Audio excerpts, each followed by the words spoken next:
آپ دیکھ رہے ہیں ہمارا یوٹیوب اور فیس بک چینل۔ گلگت بلتستان سے ایک نتیجہ آیا ہے، انتخابی نتیجہ، ضمنی انتخاب تھا وہاں پر، اور اس میں پی ٹی آئی نے مارکہ مار لیا۔ بھرپور کوشش کی گئی پی ٹی آئی کو ہرانے کی، لیکن سابق وزیر اعلیٰ خالد خورشید صاحب کے والد جناب خورشید صاحب الیکشن جیتے ہیں وہاں پہ، اور 1000 ووٹوں کا فرق تھا۔ 6000 کچھ ووٹ لیے انہوں نے، جبکہ جو نون لیگ کے امیدوار تھے انہوں نے 5000 کچھ ووٹ لیے۔ 950 ووٹ کا تقریباً فرق تھا، اور یہ بڑا زبردست انتخاب تھا۔ ساری مشینری اس میں استعمال کی گئی۔ بظاہر تو پی ٹی آئی کے ہی لوگ ہیں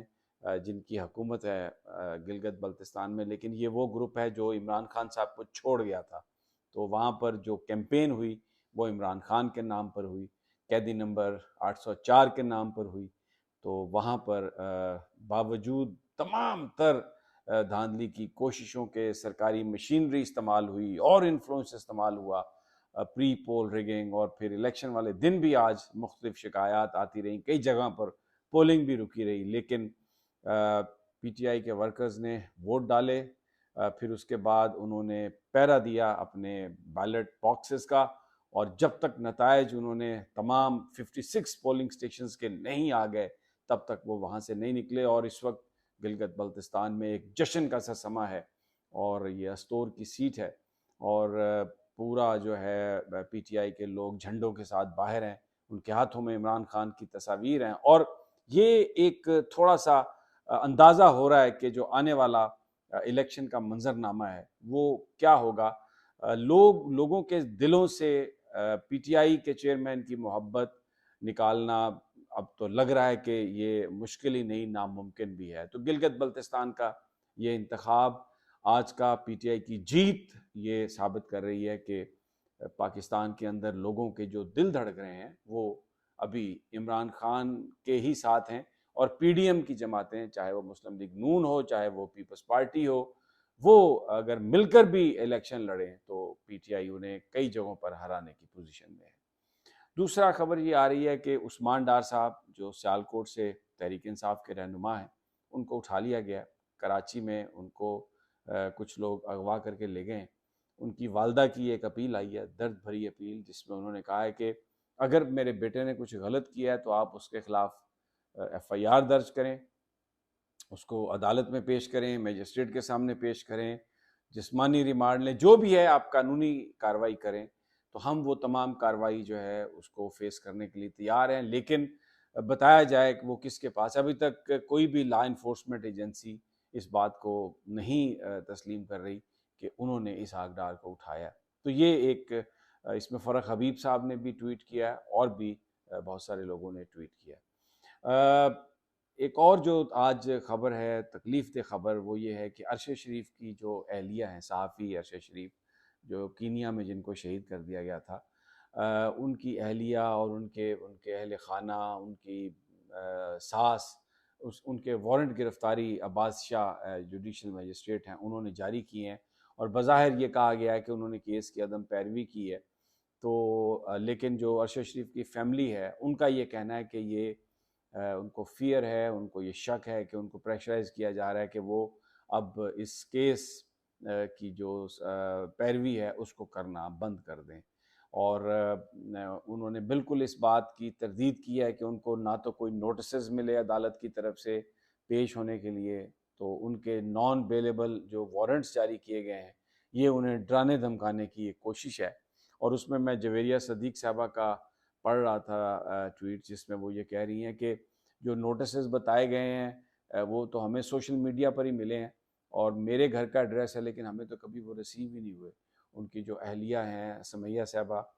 وہ بھی اور ان کے بچے، بالکل کوئی بھی اس بات کی تصدیق نہیں کر رہا کہ کوئی نوٹس پیش ہوا۔ لیکن یہ بڑا ایک تکلیف دہ پاکستان کے لیے، پاکستان کے لوگوں کے لیے یہ آج خبر آئی کہ بجائے اس کے کہ ان کے خاندان کو انصاف ملے، کوئی انویسٹیگیشن ہو، سپریم کورٹ کا جو سوو موٹو ہے وہ بھی اس کا بھی کوئی نتیجہ نہیں نکلا، اور یہ جو کارروائی ہو رہی ہے، کیونکہ جو ایف آئی آر بھی درج کی گئی ہے وہ حکومت کی طرف سے درج کی گئی ہے، پولیس کی طرف سے، اس میں جو ارشد شریف صاحب کی جو فیملی ہے ان کی طرف سے جو ایف آئی آر دی گئی تھی اس کو درج بھی نہیں کیا گیا تھا. تو بڑی یہ ایک کانفلکٹنگ سی، ایک عجیب سی صورتحال آج پیدا ہوئی ہے، اور وہ خاصی ایک تکلیف دہ یہ بات تھی پاکستان کی صحافتی برادری کے لیے بھی، کہ ارشد شریف کی فیملی کو بجائے اس کے کہ انصاف ملے کہ ارشد شریف کن حالات میں شہید ہوا، کون اس میں ہو سکتا ملوث، کوئی اندرونی ہاتھ تھا، بیرونی ہاتھ تھا، لیکن اس کی بجائے آج ان کی جو ان کے بچے، ان کی اہلیہ اور ارشد شریف صاحب کی اور ان کی جو والدہ ہیں، ان کے وارنٹ جو ہیں وہ گرفتاری یعنی وہ جاری کر دیے گئے، نان بیلیبل وارنٹ. بڑی یہ تکلیف دہ یہ بات رہی. دوسرا، نیب کے جو پروسیکیوٹر جنرل ہیں انہوں نے استعفیٰ دے دیا. عسکر رحمان صاحب جو ہیں وہ ہیں سابق جج بھی ہیں، اور ان کا جو مدت جو تھی ان کی عہدے کی وہ ختم ہونی تھی فروری 2024 میں، لیکن انہوں نے آج اپنا استعفیٰ دے دیا. اور اس وقت جو بنیادی طور پر ایسا لگ رہا ہے کہ جو توشہ خانہ کیس ہے اور اس کے بعد جو 190 ملین پاؤنڈ کا جو عبد القادر یونیورسٹی والا جو کیس ہے، اس میں جس طرح سے پھنسانے کی کوشش کی جا رہی ہے بشرا بی بی صاحبہ کو اور عمران خان کو، وہ غالباً یہ بتایا جا رہا ہے کہ وہ اس سے متفق نہیں ہے اور انہوں نے اپنا استعفیٰ دے دیا. وہ سمجھتے ہیں کہ یہ کیس غلط ہے، یہ پروسیکیوشن نہیں ہو سکتی. تو انہوں نے استعفے کی تصدیق کر دی ہے. یہ نہیں انہوں نے بتایا آفیشلی کہ انہوں نے کیوں یہ سب کچھ کیا، لیکن جو ذرائع ہیں وہ بتا رہے ہیں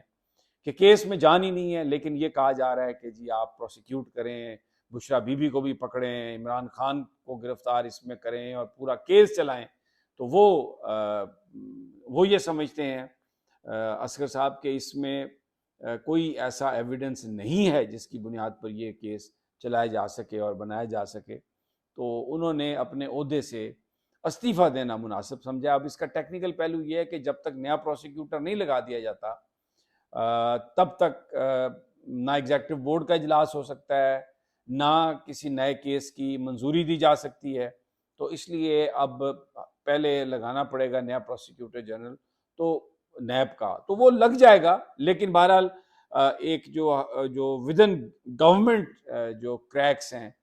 وہ نظر آ رہے ہیں عمران خان کے مسئلے پر، گرفتاری کے مسئلے پر. So these things are happening in Pakistan.